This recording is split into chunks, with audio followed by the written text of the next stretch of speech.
Lagi talaga niyang ginagawa sa akin, tinatanong sa akin, sinasabi niya sa akin, "And mama, what did you make today? What did you cook today for the children?"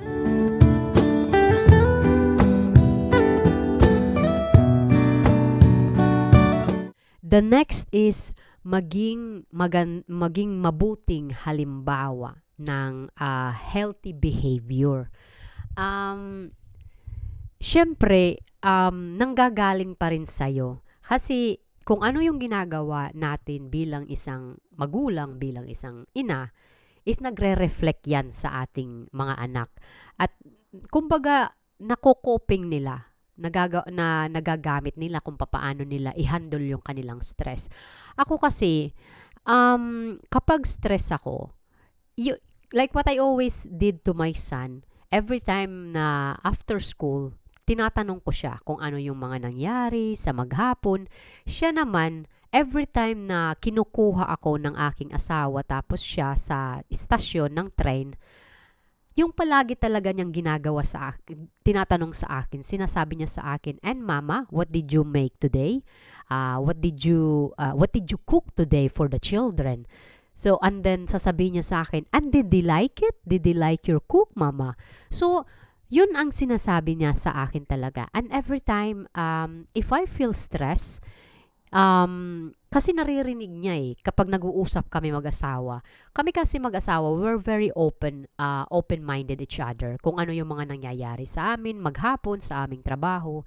At kung may problema sa trabaho, like, hindi naman araw-araw, hindi naman, may time talaga. Kasi syempre, yung lingwahe, tapos yung mindset, and then culture. Ako, I'm still a Filipino, I'm 13 years in Belgium, but I'm still a Filipino. And of course, yung culture ko is still from the Philippines, Hindi talaga yun kumbaga maiiba. So nung talaga every time na I always tell to my husband about I'm stressed for this and that and for my colleagues, something like that. And nasa likod lang yan, guys. Tahimik yan, pero mag-i-interact yan, mag-i-interfere yan. Ang sasabihin niya, "Sino yung mga nag-away sa'yo, mama? Sino mo nag-away sa'yo? Bakit stress ka?" And then, sinasabi lang niya sa akin, "No, you don't have to take serious with that, mama. Kasi, alam mo naman na ginagawa mo yung part mo as a workers naman, di ba?" So, siya talaga, binibigyan niya ako ng motivation. I know it is very stressful talaga yung trabaho ko, very tiring. And then, every time talaga na pag umuwi ako galing sa trabaho, I'm very ko yung aking mga mata tapos nagre-relax talaga ako. And we do relaxation, me and my son. We do meditation. Nagme-meditation also before going to sleep. Sinasabi niya talaga sa akin, "Mama, we do relaxation now before we go to sleep." Never kong pinush yung anak ko. I always give him motivation. And then I always says, "Okay, next time, if you want to try it, just do it with yourself, with your own, kumbaga, hindi kita finorce or hindi mo finorce yung sarili mo kasi gusto mo na ma-impress ako." I always told them, you have to do it from the bottom of your heart, na walang may nagpupush sa'yo.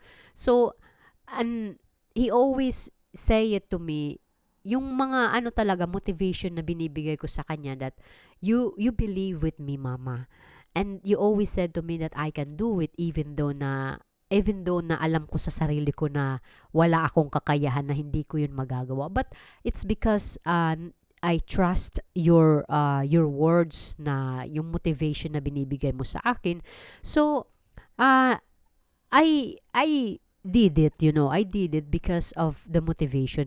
Kaya nga guys, dapat ikaw na magulang ka, ikaw na ina ka, dapat maging isang huwaran ka, na maging isang magandang halimbawa ka sa anak mo, na alam mo kung paano mo tatakle or makukuping ang iyong stress, ang iyong anxiousness, ang iyong panic attack.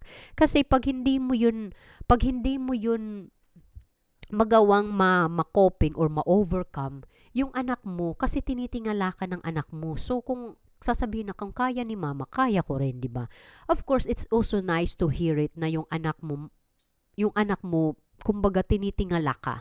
That is nice. That is para sa akin, it is really, kumbaga sa akin, very flattered na kung yung anak ko, they're big admiring sa akin, sa aking pagiging isang strong. Kasi sabi niya sa akin, you are very strong, mama, ako hindi. Sabi ko sa kanya, no, you are also strong. You have to believe that to yourself. Kasi ako, I'm not also strong, but it's because I believe myself, and also kaya ako nagiging strong because of you and to your father. And then also, syempre, dapat magtiwala ka rin sa iyong sarili na kaya mo talaga. So, yung anak ko talaga, I try my best talaga na maging magandang ehemplo, maging magandang role model sa anak ko. Kasi yung gusto ko lang talaga is maging healthy siya, physical and psychological, and then good health palagi. And you know what, hindi ako naghahangad na about perfectionist, about everything. No, hindi ako naghahangad. Kamtan lang ng anak ko yung tagumpay na para talaga sa kanya.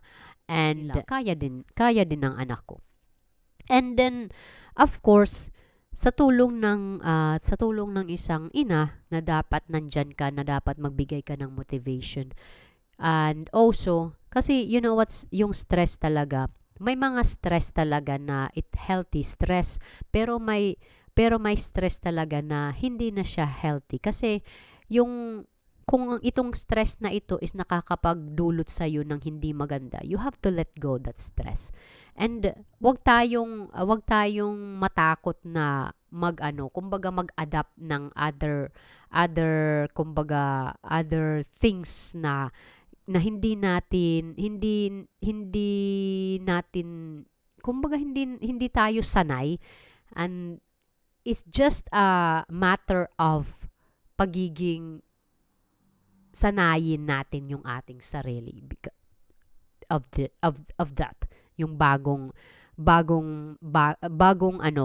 kumbaga bagong how can you call it, like bagong coping mechanism na i-apply natin sa ating pang-araw-araw. Ako kasi mahirap nung umpisa na how to balance, yung i-balance yung trabaho, yung pamilya, pagiging isang ina, pagiging isang asawa, pagiging isang anak. Mahirap yun, guys. But syempre, kailangan din talaga aralin kasi ganyan yung buhay, guys. Hindi nahihinto yung pag-aaral ng isang tao, kasi may mga bagay na naaano natin na tawag nito, na apply natin sa atin pang-araw-araw or pagiging isang tao, kasi walang perpekto. Hindi natin kailangan maging perpekto or maging perpekto tas ipakita sa mga tao. Kailangan lang natin is maging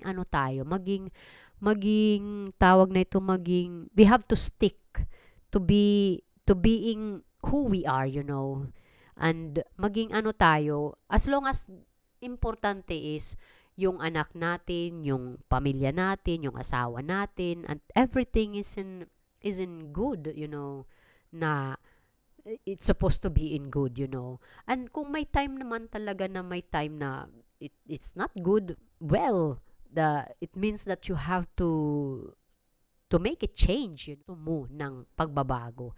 And syempre, yung